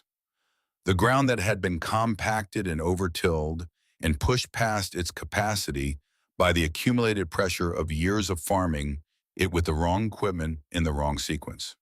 19 bushels per acre above the average that bad management had established. She finished the North 40 on the afternoon of the fourth day, drove the combine to the end of the field, and sat in the cab for a moment before she drove back to the shed. She did not allow herself anything that could be described as celebration. That was not how she was built. What she allowed herself was the quiet acknowledgement of a thing accomplishing the internal confirmation that the calculation had been correct, that the 6 months of planning and the winter of learning the machine and the 4 days of careful cultivation in June had produced the result the numbers had predicted they would produce. Then she drove the combine back to the shed and cleaned it and checked it over for the next day's work and went inside and made dinner.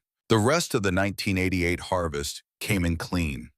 The southern sections yielded at their historical averages, which was all she had planned for them. The equipment ran without failure.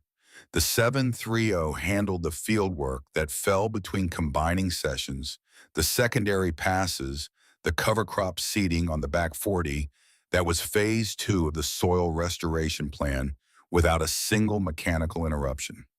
By the end of October, Vera had her harvest numbers, her equipment cost numbers for the season, and the beginnings of the case she intended to make to Aldous Fenn in the autumn of the following year. She was in no hurry. The case would be stronger with 2 seasons behind it, not one. She spent the winter of 1988 into 1989 the same way she had spent the previous winter maintaining the 730, working through the mechanical systems on the schedule she had developed, ordering the parts that needed replacement before they needed replacement rather than after. The injectors came out in January and went to a rebuilder in Des Moines and came back in February and went back in. The cooling system was flushed and the thermostat replaced as a matter of schedule, not necessity. The hydraulic fluid was changed. Every service item that the factory manual recommended at 2,500 hours was performed before the machine reached 2,500 hours. Her equipment repair budget for 1988 came in $2,100 under projection. She noted this in the spiral notebook with the same precision. She noted everything not with satisfaction, though the satisfaction was there, but as a data point, one piece of a larger picture that would need to be complete before she presented it. The 1989 season built on what the 1988 season had started. The North 40 restored to a working soil structure, responded to the cover crop rotation Clifford Alt had recommended, with the kind of improvement that is visible not just in yield numbers, but in the physical character of the ground, in the way it works in spring and holds moisture in August and drains after rain. Vera could feel the difference through the seat of the 730. The ground moved differently under the machine than it had moved 2 years before. It offered a different resistance, more uniform, more responsive. The resistance of soil that has recovered its structure rather than the resistance of soil fighting its own compaction. She ran the cultivation passes on the North 40 in June of 1989 with the same care and the same timing she had used the year before, the same 12-hour days, the same deliberate working speed, the same attention to depth and consistency. She did not assume that one good season meant the work was finished. Soil restoration was not a single event. It was a process, and the process required the same inputs every season until the structure was stable enough to maintain itself. The 1989 harvest confirmed that the process was working. The North 40 came in at another 17 bushels per acre above the 5-year average, 2 bushels below the previous year's result, which Clifford Alt told her was entirely consistent with a restoration trajectory and was in fact a better number than he had expected for the second season. He said the ground was responding faster than typical. She asked him why. He thought about it and said the 730 had something to do with it, the consistent working depth, the low RPM torque that moves soil without pulverizing it, the fact that the cultivation was being done correctly every time rather than approximately correctly on good days and poorly on bad ones. She asked him to put that in writing. He looked at her for a moment and then said he would. Her equipment repair budget for 1989 came in $1,800 under projection. Over 2 seasons, she had spent $3,900 less on repairs than she had planned for, which meant $3,900 she had not needed to borrow against the operating line. She called Aldous Fenn's office in the first week of October 1989 and made an appointment for the following Thursday at 10. She spent the intervening days preparing the presentation the same way she prepared everything methodically and without rushing, assembling the documents in the order they would be most useful considering the questions Fenn was likely to ask, and making sure the answers were visible in the numbers before he asked them. She had 3 years of operating statements clean and detailed in the way that 30 years of keeping farm books produces. She had 2 years of yield records with field-by-field breakdowns. She had Clifford Alt's written assessment of the North 40 restoration, which was 3 pages of precise agronomic language that said in terms a banker could understand that the soil was now more productive than it had been in a decade and that the trajectory was continuing upward. She had the equipment cost comparison, the 2 seasons of repair savings laid against the 4.30's final 2 years of costs. She had the machine service log, every oil change and injector service, and hydraulic fluid replacement documented in the same spiral notebook system she had used for every piece of equipment on the farm for 30 years. She put all of it in a manila folder and drove to Glen Rock on Thursday morning. Aldous Fenn met her in the lobby with the same formal warmth he had used the previous November, the warmth of a man managing a relationship he is not sure how to categorize. He led her back to his office. He poured coffee. He sat down and arranged his papers. Vera put the manila folder on the desk and opened it. She walked him through it in sequence. Operating statements first, the 3 years laid side by side so the trend was visible without explanation. Then the yield records with the North 40 broken out separately so the restoration curve was clear. Then Alt's written assessment. Then the equipment cost comparison. She did not editorialize. She did not interpret. She let the numbers be what they were and trusted that a man who had spent 14 years reading farm financials could read them without assistance. Fenn read carefully. He asked questions in the places where a careful reader asks questions about the methodology of the yield measurement on the North 40, about the projections for the third season of the restoration, about the basis for the equipment, cost estimates going forward. Vera answered each question directly and completely, and without the defensive elaboration of someone who was uncertain of their position. She was not uncertain of her position. The numbers were what they were. When he finished, he was quiet for a moment. He looked at the operating statements, and then at the yield records, and then at the alt assessment, moving between them, the way a man moves between pieces of evidence when he is constructing a conclusion he was not expecting to reach. Then he put the papers down and looked across the desk at her. He said, "This is not what I was anticipating when you called for this meeting." She said, "I know." He said, "The North 40 numbers are exceptional." She said, "They are consistent with the plan." He looked at her for another moment. Then he opened a different folder on his side of the desk, the one that contained the Hollenbeck operating line documentation, and he began writing notes in the margin of the top page. Vera watched him write. She recognized the notations as the kind a loan officer makes when he is preparing to restructure terms, not the kind he makes when he is preparing to enforce them. He worked for several minutes without speaking. When he looked up, he told her what he was proposing. A reduction in the interest rate on the operating line of 3/4 of a point, which on the annual draw she was running was not a trivial sum. An extension of the seasonal draw period by 30 days on each end, giving her more flexibility in the shoulder seasons when cash flow was tightest. A reduction in the frequency of the formal review meetings from quarterly to semi-annual, which was a signal as much as a practical change, the signal that she had moved from the category of accounts requiring close monitoring to the category of accounts operating as they should. These were the terms a stable borrower received. Vera had spent 2.5 years earning them. She gathered her papers and put them back in the manila folder with the same care with which she had assembled them. She stood and extended her hand across the desk, and Fenn shook it. She picked up her bag and her coat and walked toward the office door.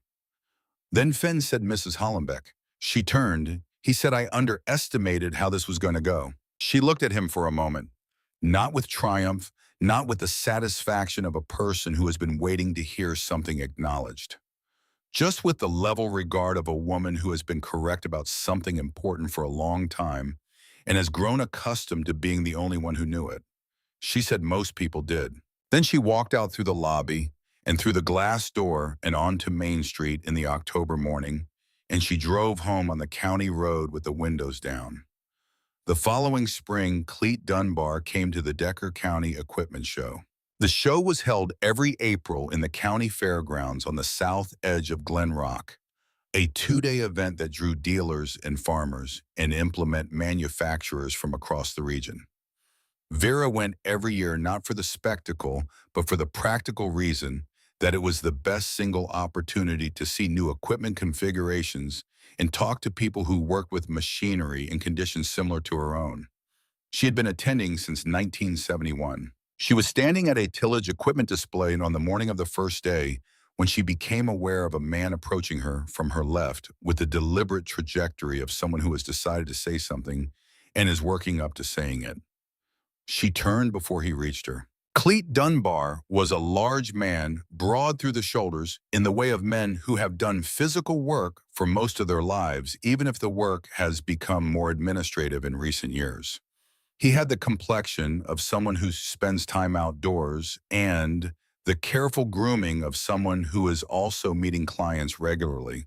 He was wearing a jacket with a dealer logo on the chest that Vera recognized as his lot in Des Moines. He stopped at a respectful distance. He said, "Mrs. Hollenbeck, I don't know if you remember me." She said, "I remember you." He nodded. He looked at the ground briefly, the way men look at the ground when they are choosing words carefully. Then he looked back up. He said he had been following what had happened at the Hollenbeck operation since the November auction. He said the word had come to him through the dealer network, through Clifford Alt's professional contacts, through the particular way that significant events in a farming community travel through the people who service that community. He said he had heard about the North 40, and he had heard about the bank restructuring, and he had heard about the equipment cost numbers. He said he had put it all together. Then he said that machine was worth every dollar you paid for it. Vera looked at him. He was not comfortable, she could see that, and she had enough respect for the discomfort to give him a moment with it. She said, I know it was. I knew it on Friday morning before the auction. He said, I know that now. There was a silence between them that was not hostile. It was the silence of two people who are standing on either side of an event that has already happened and cannot be changed, and who are deciding in real time what the accounting of that event looks like going forward.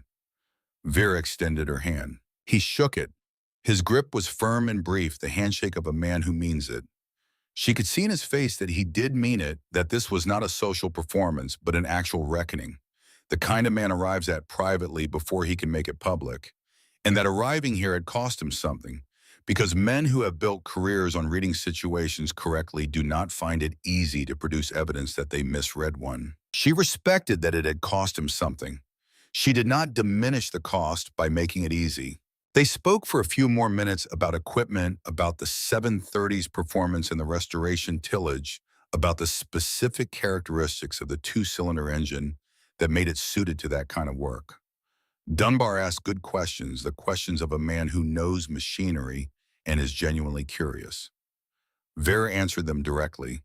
By the time they parted, the conversation had moved to professional ground, which was where both of them were most comfortable. She thought about it on the drive home, not with satisfaction exactly, but with the recognition that something had been concluded that needed to be concluded. Clete Dunbar was not a bad man. She had never thought he was a bad man. He was a competent man who had made a specific error in a specific room on a specific Saturday morning, and who had, to his credit, arrived eventually at the willingness to acknowledge it. In Decker County, where a reputation once damaged could take a generation to repair, this was something worth noting. The spring of 1991 brought the second visit from Cornland Holdings. Vera was planting the south section on the 14th of May when a car she did not recognize came down the Sawyer Creek Road and turned into the Hollenbeck driveway. She finished the pass she was on before she stopped the 730 and climbed down. This was not rudeness. It was the practical fact that stopping a planting pass in the middle wastes seed and leaves a gap in the stand, and whoever was in the car could wait the 4 minutes it took her to reach the end. The man who got out of the car was younger than Preston Wiley had been in 1986, or perhaps it was simply that 5 years had made Wiley seem older in her memory. He was dressed similarly, the good shoes, the jacket that did not belong in a field. He introduced himself as a regional acquisition manager for Cornland Holdings and said he was following up on a conversation his company had had with her some years earlier. She said she remembered the conversation. He said the company was still very interested in the Hollenbeck ground and that they were prepared to make a revised offer. He named the same number, $1,850 per acre. He said the company had other parcels under consideration in the county and that their timeline was limited. Vera looked at him for a moment. She said, I'll have a letter to your company's office within the week. He said, Mrs. Hollenbeck, I want to make sure you understand that this offer represents a genuinely competitive valuation for this type of ground in this county. She said, I understand your position. She said it with the same tone she had used to Aldous Fenn in November of 1987, the tone of a woman who has heard what has been said and has already incorporated it into her accounting. She went back to the 730 and finished the south section. That evening, she called Clifford Old and asked him for a formal valuation of the Hollenbeck ground based on current productivity, soil health assessments, and the trajectory of the North 40 restoration. He came out 2 days later, walked every section of the farm, pulled soil cores from 12 locations, and spent an afternoon with the yield records she provided. His written valuation arrived by mail the following week. $2,340 per acre. The number was based on documented productivity, confirmed soil organic matter readings, and the restoration trajectory of the North 40, which Alt noted was performing at a level he had not previously observed outside of university-managed demonstration plots. The number was not speculative. It was derived from the same kind of evidence-based methodology that Vera had been applying to every decision she made for 30 years. She sat at the kitchen table and wrote a single page. The letter to Cornland Holdings was polite and precise. It thanked them for their continued interest in the Hollenbeck operation. It noted that following a recent independent agronomic valuation, the ground was assessed at a figure materially different from the offered price. It declined the offer. It did not explain further because no further explanation was required. The numbers were the explanation. She folded the letter, put it in an envelope, addressed it to the regional office, and mailed it the next morning at the Glen Rock post office. Cornland Holdings did not respond. They did not come back. Norris Keegan told the story at his sale barn in the years that followed in the particular way that men in that world tell stories not for entertainment, not embellished, but with the facts in their correct sequence so that the meaning arrives without being announced. He told it to buyers and sellers and the dealers who came through his floor, and he told it the way he told everything without theater, in the unhurried voice of a man who has been watching transactions for 22 years and has learned to distinguish between the ones that are what they appear to be and the ones that are something else entirely. He said, you know what I think about when I look back at that sale? I think about how many people in that room thought they understood what was happening. Not one of them did, except her. He said it without drama. He said it as a fact. Aldous Venn retired from the Decker County Farmers Bank in the spring of 1997 after 31 years in agricultural training. His retirement dinner was held at the Glen Rock Community Center on a Friday evening in April, attended by colleagues and clients, and the various people who accumulate around a man who has spent 3 decades at the center of a community's financial life. He gave a short speech. Most of the speech was what retirement speeches are: acknowledgement of colleagues' gratitude for the work, the usual measurements of a career expressed in the usual terms. But near the end, he said something that the people in that room remembered afterward, some of them for a long time. He said that the most instructive relationship of his professional career had been with a borrower who had never once in 12 years of working together needed to be right out loud. He said that he had come to that relationship with assumptions that the evidence did not support, and that the borrower had addressed those assumptions not by challenging them directly, but by producing season after season the kind of numbers that made the assumptions irrelevant. He said he had learned more about what genuine operational competence looks like from that relationship than from any other in his career. He did not name her. He did not need to. Half the room knew exactly who he meant, and the half that did not knew enough to understand that someone in Decker County had spent 12 years being right in a way that required no announcement. The John Deere 730 serial number 7305846 remained on the Hollenbeck farm. In 2003, Vera's daughter, Caroline, and her husband, a man named Douglas Pruitt, who had grown up on a grain operation in the next county and had the practical education that produces, approached Vera about taking over management of the Hollenbeck ground. Carolyn had been helping with the farm in increasing ways since her children were old enough that she could commit more time to it, and Douglas had the skills and the willingness to make the operation work. Vera did not sell. She had never intended to sell, and the question of selling had not been on the table in the way that outsiders might have assumed it was. The ground was not an asset to be liquidated when the time was right. It was the Hollenbeck ground, the land that Orrin's father had broken in 1923, and that Orrin had doubled in 1962, and that she had defended and restored through the hardest years of her life, and it would remain the Hollenbeck ground for as long as she could arrange for that to be true. She arranged a lease, fair terms calculated with the same care she had applied to every financial arrangement of her adult life. Carolyn and Douglas would farm the ground. Vera would retain ownership.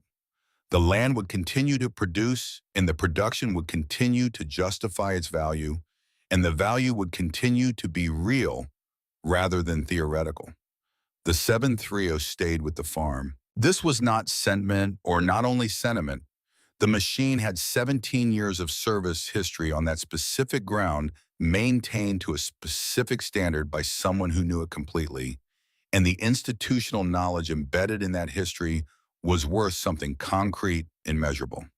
Douglas Pruitt was a capable farmer and he knew machinery, but he did not know this machine. Vera taught him. The instruction took 2 Saturday mornings.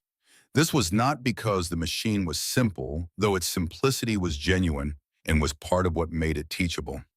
It was because Vera had developed over 16 years of maintaining the 730, a specific and efficient methodology for every service task the machine required, and because she communicated that methodology in the precise and unhurried way.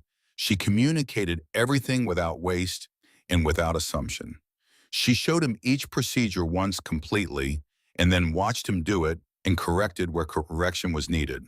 Douglas Pruitt said later that it was the most efficient technical instruction he had ever received. By the time the lease was signed, the 730 had accumulated another 1,847 hours in Vera's ownership, in addition to the 2,312 it had carried when she bought it.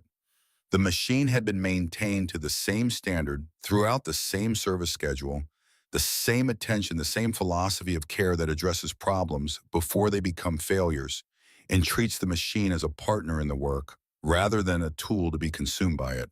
The North 40, the 40 acres of bottom ground along Sawyer Creek that had been the center of Vera's early effort and the most dramatic measure of what she had accomplished, carried by the time of the lease transfer the highest organic matter reading of any comparable ground in that quadrant of Decker County. Clifford Alt, who performed the final soil assessment before the lease was signed, said he had seen numbers like it only in demonstration plots managed under university conditions. He said it in writing in a formal assessment document with the data to support it. It was not an accident. It was not luck. It was the result of 16 years of correct decisions made by a woman who understood what she was doing and had the patience to let the work take the time it required. Vera Hollenbeck is 84 years old. She lives in Glen Rock, in a house on Elm Street, 2 miles from the farm on Sawyer Creek Road.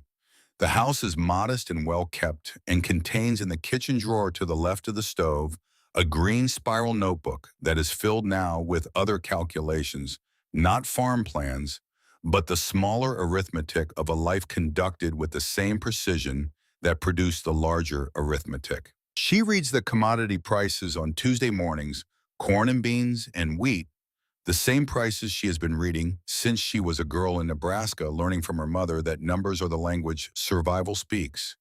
She reads them the way she reads everything, carefully and without assumption, for the same reason she has always read them, because knowing what things are worth and what they cost is not a professional skill, but a fundamental orientation toward the world, a refusal to be surprised by what the evidence read correctly already shows. She does not follow the news about Cornland Holdings, which has continued to acquire land across the Midwest in the decades since the 2 visits to the Hollenbeck driveway. She has no particular feelings about the company. They made her an offer. She declined it. The ground was worth more than they said it was, and the numbers proved it, and that was the end of the transaction. She does not spend time thinking about the men in the sale barn in November of 1987. The 90 men who laughed at a woman in a green coat raising her hand for $14,000. Most of them have passed on by now. Some of them understood later what they had witnessed. Some of them never did, and that was their business and not hers. She thinks sometimes about Norris Keegan, who ran the Glen Rock sale floor until he retired in 2001, and who called that bid fairly and completely and without expression, when he could have allowed the room's assumption to run the transaction in a different direction. She thinks about what it cost him nothing to do and what it would have cost her if he had done otherwise, and she is grateful for men who call what they see rather than what the room expects. She thinks about Orrin, not with grief, not anymore, not in the way that grief announces itself. She thinks about him the way you think about someone who has been part of the structure of your life for so long that the thinking is not separate from the living, who is present not as a memory you retrieve, but as a perspective you carry. She thinks about his hands and his quietness, in the specific way he had of standing next to a machine. He was about to examine the slight forward lean, the stillness before the attention. She thinks about him standing at the edge of the Tanner field in 1978, his hand on the sheet metal of a green tractor, and the thing he said, the finest 730 I've ever put my hands on. She had carried that sentence for 9 years before she needed it.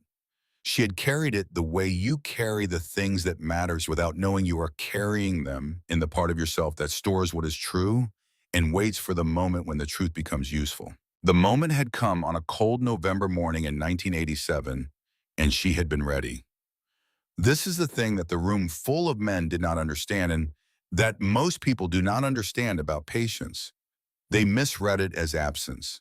They see a person who is not moving, and they conclude that the person has no momentum, no direction, no force of intention.